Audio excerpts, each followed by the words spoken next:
नमस्ते स्टूडेंट्स। तो last lecture में हमने देखो यहाँ पे वापस मैथ्स आ गया। ये मैथ्स क्यों आता है पता नहीं चलता है। Science right. लास्ट लेक्चर में हमने फर्स्ट पार्ट देखा था सोर्सेज ऑफ एनर्जी का।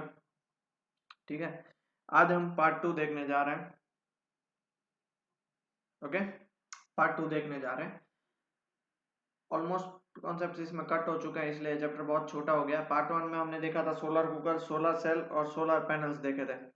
सो आज हम एनर्जी फ्रॉम द सी पढ़ेंगे। आपको ऐसा लग रहा होगा सी से भी कैसे एनर्जी निकाल सकते हैं। Yes, it is the most important and right now feasible. इस चीज पे दुनिया के बड़े बड़े कंट्रीज और उसके अंदर साइंटिस्ट काम कर रहे हैं। बराबर है। Sea act as a renewable source of energy. The energy from sea is available in different forms, these are explain below. सबसे पहले टाइडल एनर्जी। टाइडल एनर्जी कैसे होती है नाउ?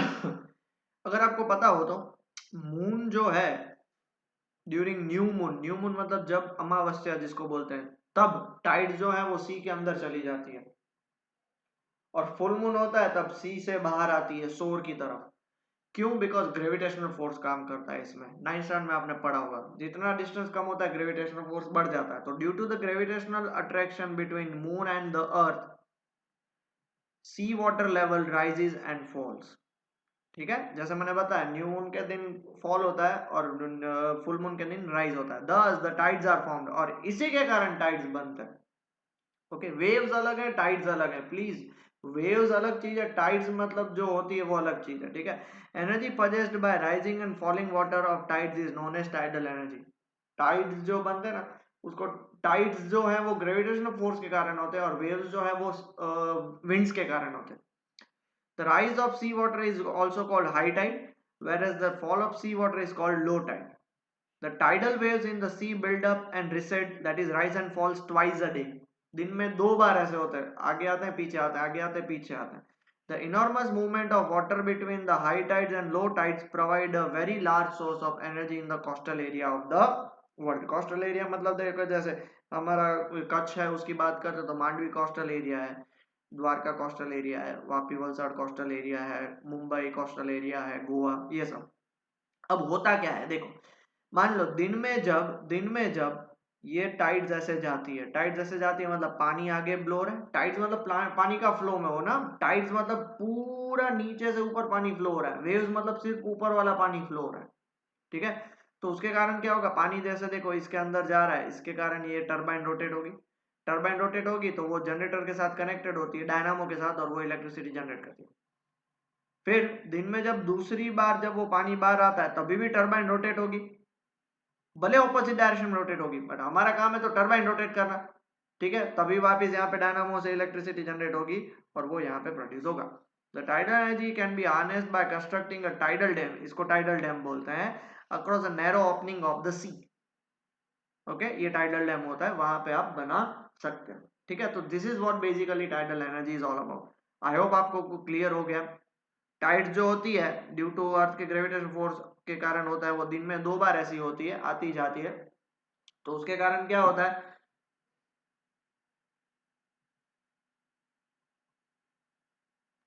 उसके कारण यहाँ पे टरबाइन रोटेट होती है और डायनामो के थ्रू इलेक्ट्रिसिटी जनरेट होती है। क्लियर हुआ? पक्का? ये देखो टाइडल टाइडल ऐसे भी होते हैं, ये बड़े बड़े एक, अब ये जाएगा नीचे तो इसमें ये पानी अंदर फ्लो होता है तो वो पूरा रोटेट करता है और इसके थ्रू यहाँ से फिर इलेक्ट्रिसिटी जनरेट होती है। बराबर, ये प्रैक्टिकल एग्जांपल, पानी अंदर बाहर जाएगा तो रोटेट होती रहती है। तो this is tidal energy. Next is wave energy. ये अभी बेसिक लेवल पे है, अगर ये अगर बनाना स्टार्ट हो गया तो फिर ये काम का काम हो गया, बहुत सारी जगह पे इसका यूज हो सकता है। Due to the blowing of strong winds on surface of ocean, very fast sea waves are generated. जब आप बीच पे जाते हो तब वो आती है, वो टाइड्स नहीं, उसको वेव्स बोलते हैं। टाइड्स तो अंदर होती है पानी में। ठीक है, they are also have a lot of kinetic energy, and since वो विंड के कारण होती है तो विंड में काइनेटिक एनर्जी होगी, तो विंड ने अपनी काइनेटिक एनर्जी किसको दे दी? पानी को दे दी, वेव्स के format. Wave energy would be a viable proposition only where there are waves are very strong. ये जब काम आएगा जब वेव्स काफी स्ट्रांग होगी, तब हल्की फुल्की वेव्स में तो काम नहीं आएगा। This energy with the help of various devices can be used to rotate the turbine of the generator and electricity is generated. ऐसे देते हो, ऐसे होता है, वेव्स जो होती है ऐसे लगा देते हैं, अब वेव्स के कारण ये हिलना डुलना स्टार्ट हो जाएगा, बराबर है, उसके कारण इससे पूरा टरबाइन रोटेट होगी और इलेक्ट्रिसिटी जनरेट होगी। डन, समझ में आया? वेव एनर्जी काफी सिंपल है। तो ये वेव एनर्जी देखो, इसका दूसरा ये वेव रोलर, ये एक रियल नहीं है, ऐसा बनाया गया कि वेव्स के कारण ये आगे पीछे इसके बीच में से जाएगा, तो उसके कारण क्या होगा, टरबाइन रोटेट होगी, टरबाइन रोटेट होगी तो इलेक्ट्रिसिटी जनरेट होके फिर बाहर तक आएगी। ओके, तीसरा ocean thermal energy, most IMP topic, और इस पे से क्वेश्चन आने के चांसेस सबसे ज्यादा है। The water at the surface of sea और ocean is heated by the sun. देखो आपको पता है बहुत सारे सी और ओशन इतना डीप है कि भाई 15-20 किलोमीटर तक डीप होते हैं, तो इसका मतलब जो सरफेस वाला जो वाटर है सन सी या ओशन का, उसके साथ सन कांटेक्ट में है, तो क्या होता है, वो गर्म हो जाता है। While the water in the deeper section is relatively cold, but अंदर 1 2 3 किलोमीटर 4 किलोमीटर अंदर वहां पे तो सन रेज पहुंच नहीं पाएंगी, तो वहां का वाटर क्या होता है, ठंडा होता है। This difference in temperature is exploited to obtain energy and is known as ocean thermal energy। और ये इसको यूज करके जो हम एनर्जी निकालते हैं उसे ओशन थर्मल एनर्जी बोलते हैं, क्योंकि ओशन मतलब जो समुद्र जिसको बोलते हैं, बराबर है, उसके जो हीट का डिफरेंस, ऊपर जो है सरफेस पे बहुत ही नहीं बट गर्म पानी और अंदर ठंडा पानी, तो उसका थर्मल डिफरेंस है वो यूज करते हैं। And the device use to harness this energy from ocean is known as ocean thermal conversion power plant, OTEC power plant, ocean thermal energy conversion. जो उनकी गर्मी होती है उससे एनर्जी कन्वर्ट होती है। कैसे काम होता है, तो देखियो, these power plants can operate कब होगा, if temperature difference between the surface water and water at depth up to 2 kilometre is 20 degree Celsius और मोर। 2 किलोमीटर मतलब अभी सरफेस का, और 2 किलोमीटर उसके अंदर, उनके बीच का 293 केल्विन या 20 डिग्री से ज्यादा, मान लो सरफेस पे टेम्परेचर है 30 डिग्री और अंदर है 10 डिग्री, तो 20 डिग्री का डिफरेंस आया तभी ये हो सकता है, वरना नहीं। The warm surface water is used to boil a volatile liquid like ammonia। volatile liquid मतलब क्या, जो फटाफट से क्या हो जाए, अपने आप को चेंज कर दे, फटाफट से अपने आप को चेंज कर दे, इसलिए वो जो वार्म सरफेस है वो अमोनिया का बॉइलिंग मेल्टिंग पॉइंट काफी कम होता है, बॉइलिंग पॉइंट काफी कम होता है, इसलिए वो लिक्विड से गैस में कन्वर्ट हो जाता है। And the vapours of the liquid are then used to run the turbine of the generator. और ये जो वेपर जनरेट हुई, अब आपको पता है वेपर मतलब गैस, गैस कभी एक जगह पे रुक नहीं सकता, इसलिए वो फटाफट से ट्रैवल करके उसके कारण क्या होगा, वो टरबाइन को रोटेट करेगा। अब टरबाइन को रोटेट करेगा तो वो जाएगा कहाँ पे, नीचे, और नीचे तो पानी क्या है, ठंडा है। The cold water from the depth of the ocean is used to condense vapour again to liquid. फिर वो वेपर को क्या करेगा, लिक्विड में कन्वर्ट कर देगा, फिर उसको वापस ऊपर पंप से उठा, ऊपर आएगा, तो ऊपर तो पानी क्या है, गर्म है, वापस गर्म पानी से वो क्या करेगा, पानी मतलब लिक्विड को किसमें कन्वर्ट करेगा, वेपर में, वो वेपर जाएगी नीचे। ये सब एक पाइपलाइन से कनेक्टेड होता है, ठीक है। The energy potential from the sea, that is tidal wave ocean thermal energy, is quite large but efficient, commercial exploitation is difficult. इससे बहुत ज्यादा है, बिकॉज अर्थ पूरा 70% से ज्यादा पूरा पानी से बना हुआ है, तो कितना आप निकाल सकते हो, बट कॉमर्शियली उसको निकालना वो अभी बहुत ही कॉस्टली। धीरे धीरे आज से 5 10 15 साल के बाद वो इजी हो जाए, ठीक है। तो पहले इतना लिख लीजिए, फिर मैं इसका डायग्राम के थ्रू आपको ये समझाऊंगा ताकि आपको क्लियर हो। लिख लिया, ये रहा देखो।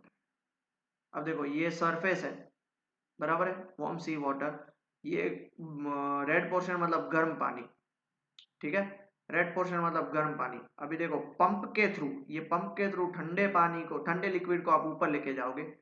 अब ये जो है यहाँ पे सरफेस वाटर, वो उसे क्या करेगा, गर्म करेगा, गर्म करेगा तो वो अभी गैस में कन्वर्ट हो गया, वो इस साइड जाएगा, इस साइड जाएगा, मतलब ये क्या होगा, टरबाइन रोटेट होगी, टरबाइन रोटेट होते ही फिर उसके पास दूसरा कोई ऑप्शन नहीं है, मतलब वो नीचे जाएगा, नीचे जाएगा तो यहाँ पे उसे कौन मिलेगा, वापस कंडेंसर।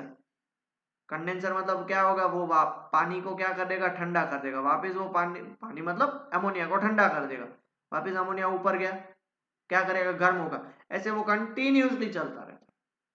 दो सिर्फ पंप्स की जरूर है, एक पंप क्या करेगा, वो ठंडे करने के लिए, और एक पंप उसको ऊपर भेजने के लिए, ठीक है। डायग्राम आपको टेक्स्ट बुक में नहीं है इसलिए नहीं बनाना, सिर्फ आपको समझने के लिए, इसलिए मैंने आपको बताया। क्लियर हो गया, आगे बढ़े। नेक्स्ट जियोथर्मल एनर्जी, ये लास्ट जो non conventional source of energy है उसमें geothermal energy. The heat from the inferior of the earth can be utilised as source of energy.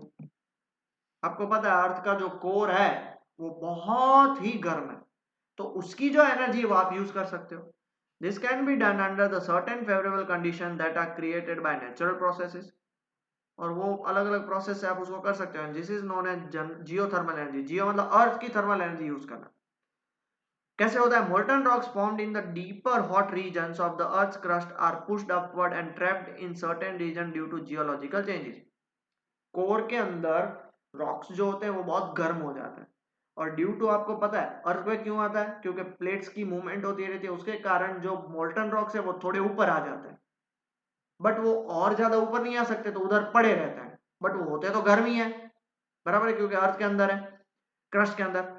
तो these spots are called hot spots. उसे हम क्या बोलते हैं? हॉट स्पॉट्स, के भाई वहां पे गर्मी बहुत ज्यादा होती है। Underground water when comes in contact with this hot spot, अब देखो मोल्टन रॉक उधर पड़ा है, हॉट स्पॉट है, अब पानी तो कंटिन्यूसली फ्लो होता रहता है, तो अंडरग्राउंड वाटर जब उसके कांटेक्ट में आया, इतना गर्म होता है कि वाटर को किस में कन्वर्ट कर देगा? वेपर में, and gets converted into steam. Steam vapour भी नहीं बोल सकते, steam, due to the heat of molten rocks known as magma. They remain trapped between the rocks. Rocks के बीच में देखो, हीट जो स्टीम में कन्वर्ट होगी, उसको ऊपर निकलने के लिए जगह तो चाहिए, बट अभी जगह नहीं है, तो वो उधर मैग्मा के बीच में, दैट इज मोल्टन रॉक्स के बीच में रह जाएगी एट हाई प्रेशर। और वो धीरे धीरे, आपको पता है जैसे जैसे टेम्परेचर बढ़ता जाएगा प्रेशर भी बढ़ता जाएगा। This steam can be used to run turbines connected to electric generator. अब सिर्फ उस स्टीम को बाहर निकालना है। अब वो स्टीम जैसे ही बाहर निकली, उसकी इतनी स्पीड होती है कि वो टरबाइन को रोटेट कर सकती है और उसे इलेक्ट्रिक जनरेटर से कनेक्ट कर सकती है। The cost of production would not be much, but there are very few commercial viable sites where such energy can be exploited. इसका कॉस्ट इतना ज्यादा नहीं है, बट ये ऐसी जगह जहां पे हॉटस्पॉट्स हो और वहां पे पानी हो, वो जगह कम है। Okay, there are number of operational power plants आज भी चालू है based on geothermal energy in New Zealand and United States of America. दो जगह पे ये सबसे ज्यादा पाए जाते हैं। क्लियर हुआ बेटा? पक्का? Please pause the video and note it down. Okay, ऐसे होता है देखो, ये ऐसा हॉटस्पॉट ऐसा होता है, इतने प्रेशर से स्टीम बाहर निकलता है। अब होता क्या है? देखो ये मैग्मा है, मैग्मा मतलब गर्म, वहां पे पानी जो उसके साथ कांटेक्ट में आया तो स्टीम में कन्वर्ट हो गया, बराबर है, स्टीम में कन्वर्ट हो गया। जैसे ही वो स्टीम को ऊपर भेजा, ऊपर भेज दिया, ऊपर जैसे ही भेज दिया, तो वो क्या करेगा? टरबाइन को रोटेट करेगा, जब तक ऊपर आया तब तक वो ठंडा हो जाएगा, वापिस उसको क्या करेंगे? नीचे भेज देंगे, ताकि उसको गर्म हो सके। हमको ऊपर गर्म करना है, उसके लिए एनर्जी चाहिए, नीचे तो इतना मैग्मा है तो नीचे ही भेज दो, वापस वो किस में कन्वर्ट हो गया? स्टीम में, तो ऊपर ले लो, खींच लो, वापस उसका टरबाइन रोटेट करेगा। तो ऐसे आप कंटिन्यूसली यूज कर सकते हो। आया समझ में? डायग्राम नहीं बनाना आपको समझने के लिए। Next and finally last is nuclear energy. Nuclear energy सबने नाम सुना होगा, right? Energy content in the nucleus of an atom is called nuclear energy. कोई भी एटम होता है, उसका न्यूक्लियस है, उसके अंदर जो उसकी एनर्जी होती है उसे हम क्या बोलते हैं बेटा? Nuclear energy. It is release during a nuclear reaction. जब न्यूक्लियस जब एक दूसरे के साथ रिएक्ट करते हैं, तब बहुत ही ज्यादा एनर्जी रिलीज होती है। A reaction in which composition of the reacting nuclei change to form new elements with a simultaneous release of large amount of energy is called nuclear reaction. वो रिएक्शन जहां पे न्यूक्लियाई चेंज होकर नया elements बनाएगा। अब आपको पता है केमिकल रिएक्शन होते हैं उसमें कभी एलिमेंट चेंज नहीं होते, जैसे H2 प्लस O2 बनेगा, H2O मतलब हाइड्रोजन ऑक्सीजन दोनों वही रहे। बट ये न्यूक्लियर रिएक्शन में क्या होता है? न्यूक्लियाई ऐसे चेंज होता है। अब न्यूक्लियाई चेंज होगा मतलब प्रोटॉन्स और न्यूट्रॉन्स चेंज होंगे, प्रोटॉन्स और न्यूट्रॉन्स चेंज हो जाएंगे, मतलब आपको पता है जितने प्रोटॉन्स होते हैं वही उसका एटॉमिक नंबर। तो इसलिए वो क्या होगा? जैसे ही न्यूक्लियाई चेंज हुआ, वो एलिमेंट ही चेंज हो जाएगा, और उस रिएक्शन को क्या बोलेंगे? Nuclear reaction. न्यूक्लियर रिएक्शन दो टाइप के होते हैं। सबसे पहला nuclear fission, fission, fish, fish नहीं, fission. In this reaction a heavy nuclei split into two or smaller nuclei. एक न्यूक्लियाई दो या दो से ज्यादा में छोटे छोटे न्यूक्लियाई में स्प्लिट हो जाएगा। It is bombarded with slow moving neutron due to which large amount of energy is released. ऐसे एटम को, एलिमेंट को स्लो मूविंग न्यूट्रॉन के साथ बम्बार्ड करते हैं, इसलिए वो टूट जाता है, और किसी भी चीज को तोड़ते हैं ना तब एनर्जी रिलीज होती है। Okay, and the fission of an atom of uranium example produces 10 million times the energy produced by the combustion of atom of carbon from coal. अगर एक कार्बन कोल का जिससे एनर्जी निकलेगी तो यूरेनियम के एक एटम से उससे 10 मिलियन टाइम्स, मतलब समझ रहे हो, 1 करोड़ टाइम्स ज्यादा। इसलिए ये सबसे इंपॉर्टेंट है। In a nuclear reactor designed for electric power generation, जो न्यूक्लियर रिएक्टर जहां से इलेक्ट्रिसिटी हम प्रोड्यूस करते हैं, such nuclear fuel can be part of self sustaining fusion. आप बोलोगे सर तो बार बार हम क्या न्यूट्रॉन को धक्का मारते रहेंगे, न्यूट्रॉन से हम उसको बम्बार्ड करते रहेंगे? नहीं, उसमें ऐसा होता है कि एक बार आपने बम्बार्ड कर दिया तो वो टूटेगा, उसमें से जो निकले हुए न्यूट्रॉन है वो और यूरेनियम को तोड़ेंगे, उससे वापस और को तोड़ेंगे, तो ये सेल्फ सस्टेनिंग फ्यूजन बोलते हैं कि भाई एक बार चालू कर दिया फिर चालू ही रहेगा। They release energy at a controlled rate, but उसको हम कंट्रोल करके रखते हैं ताकि एनर्जी है वो ज्यादा प्रोड्यूस ना हो। ठीक है, तो उसके लिए एक पूरा सा चैम्बर बनाया जाता है, एक पूरा सा अलग से बनाया जाता है जिससे वो बन सकता है। Okay, please pause the video and note it down. इस तरह से काम होता है। देखो, एक यूरेनियम है, उसको न्यूट्रॉन से आप क्या करो, न्यूट्रॉन से आप बम्बार्ड करो, बम्बार्ड किया, अब वो यूरेनियम, वो न्यूट्रॉन है वो यूरेनियम के अंदर चला जाएगा तो 235 का 236 हो जाएगा, फिर वो 5 चीजों में टूटेगा, बेरियम में, क्रिप्टॉन में और 3 न्यू न्यूट्रॉन में। अब ये जो 3 न्यू न्यूट्रॉन है वापिस दूसरे यूरेनियम के साथ टकराएंगे, इसलिए एक ही बार यूरेन, क्योंकि जो ये न्यूट्रॉन निकलेंगे वो निकल के सीधे रुक नहीं जाएंगे, उसके अंदर भी काफी एनर्जी होगी, मतलब उनकी स्पीड भी काफी ज्यादा होगी कि वो दूसरे यूरेनियम के साथ, ये दूसरे यूरेनियम के साथ, मान लो यहाँ पे दूसरा यूरेनियम है, ये इसके साथ जुड़ के वापिस ऐसा रिएक्शन बनाएगा। आ गया समझ में बेटा? पक्का? Energy released in fusion reaction, क्या क्या एनर्जी रिलीज होती है in fusion reaction? A small quantity of matter is lost. इसमें small quantity of matter lost मतलब मान लो यहाँ पे 100 ग्राम है तो यहाँ पे जो निकलेगा वो 95 या 98 ग्राम, 2 ग्राम लॉस्ट हो जाता है।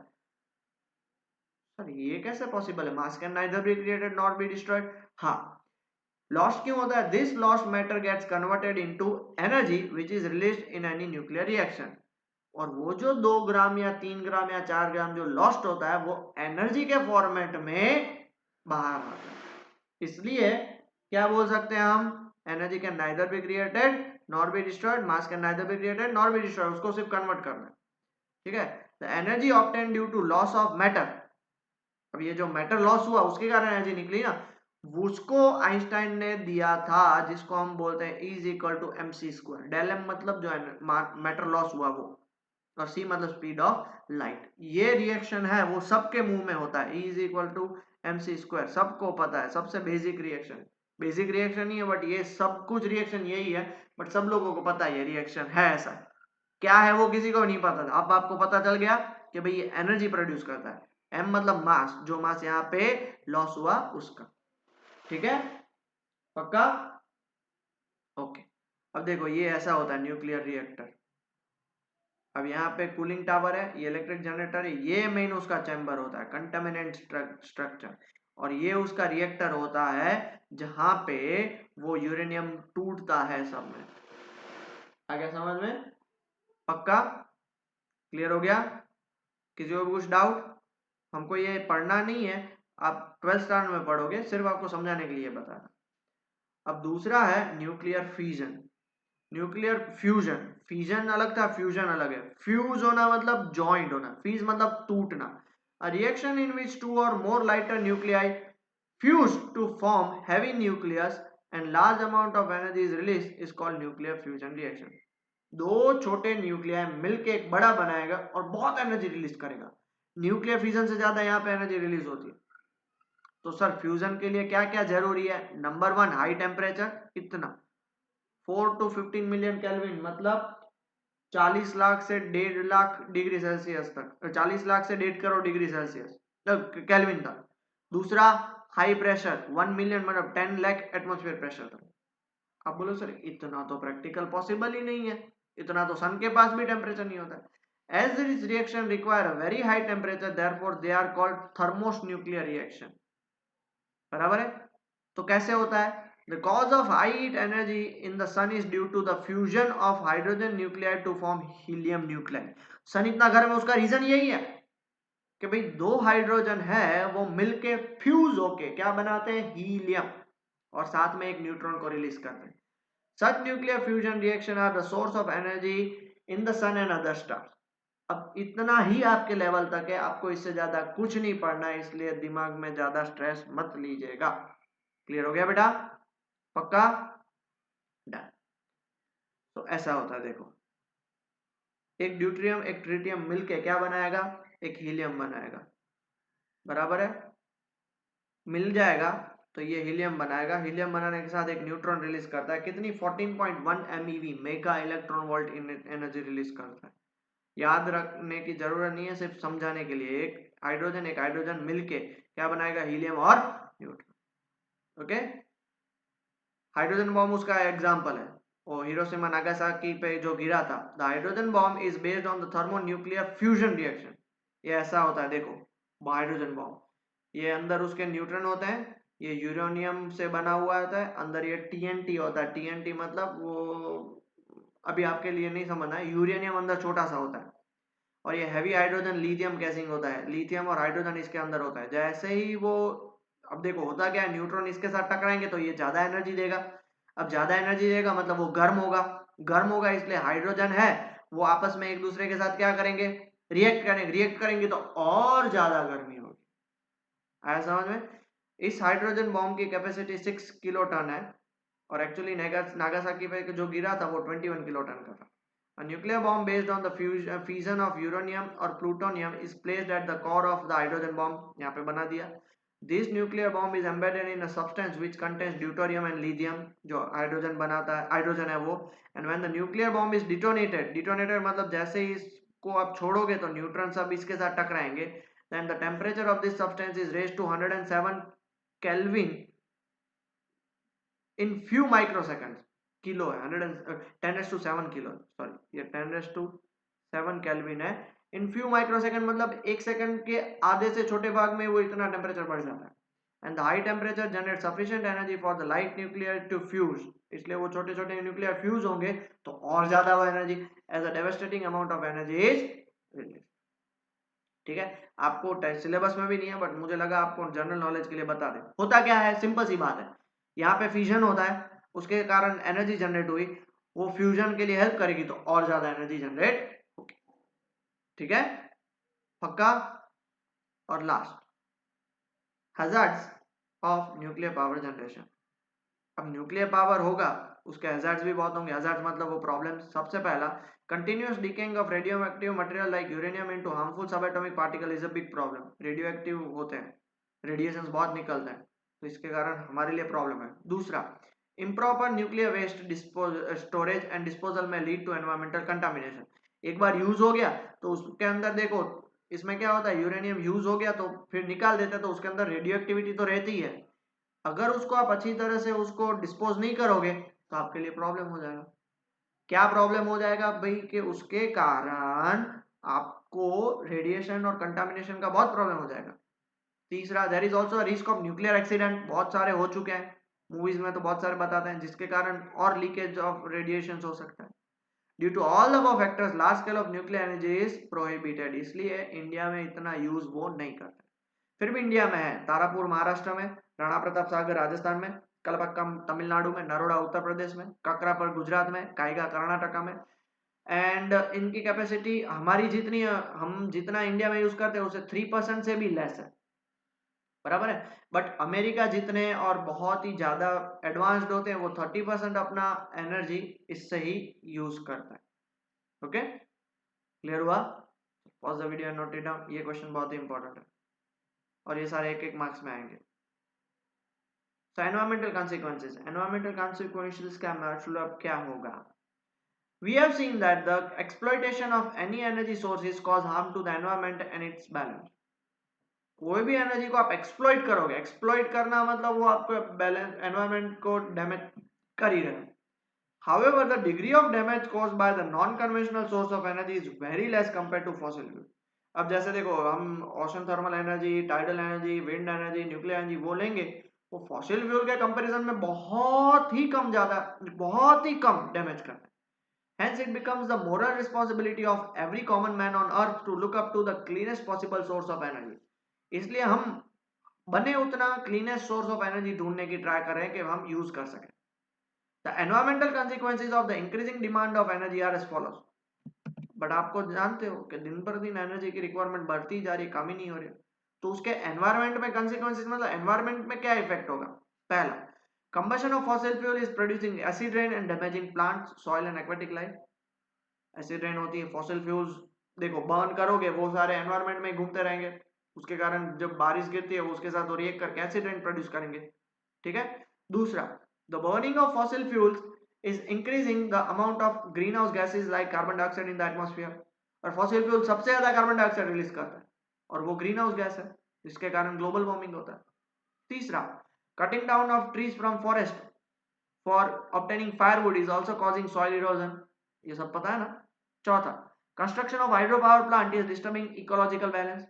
डैम्स बनाते हैं वो भी प्रॉब्लमेटिक है. और पांचवा, nuclear power plants are increasing radioactivity in the environment. कुछ भी करो थोड़ा बहुत तो लीक होगा ही, और वो लीकेज हमें बचाना है. बट फिर भी एनवायरमेंट के देखो, कोई भी चीज करने के लिए कुछ भुगतना पड़ता ही है, बट वो हम पे डिपेंड करता है कि हम क्लीनेस्ट सोर्स ऑफ एनर्जी लें जिससे हम एनवायरमेंट को कम डिस्टर्ब कर सके. आगे समझ में पक्का. चलो pause the video, note it down. So that's all for today lecture बेटा. हमारा ये लेक्चर यहीं पे खत्म करते हैं. उसके बाद इंटेक्स क्वेश्चन और एक्सरसाइज के क्वेश्चन है, आप ट्राई करिएगा. नहीं समझ में आया तो मुझसे पूछ लीजिएगा. बहुत ही सिंपल क्वेश्चन है, जो हमने नोट्स लिखी उसमें से ही है सारे. ठीक है. सो अच्छे से पढ़ाई करिए, मन लगा के पढ़ाई करिए. कल से हम 16 चैप्टर चालू करेंगे, वो भी 2 दिन में खत्म कर देंगे. बहुत ही छोटा लेक्चर है. ठीक है, ताकि हमारा 14, 15, 16 अच्छे से क्लियर हो जाए.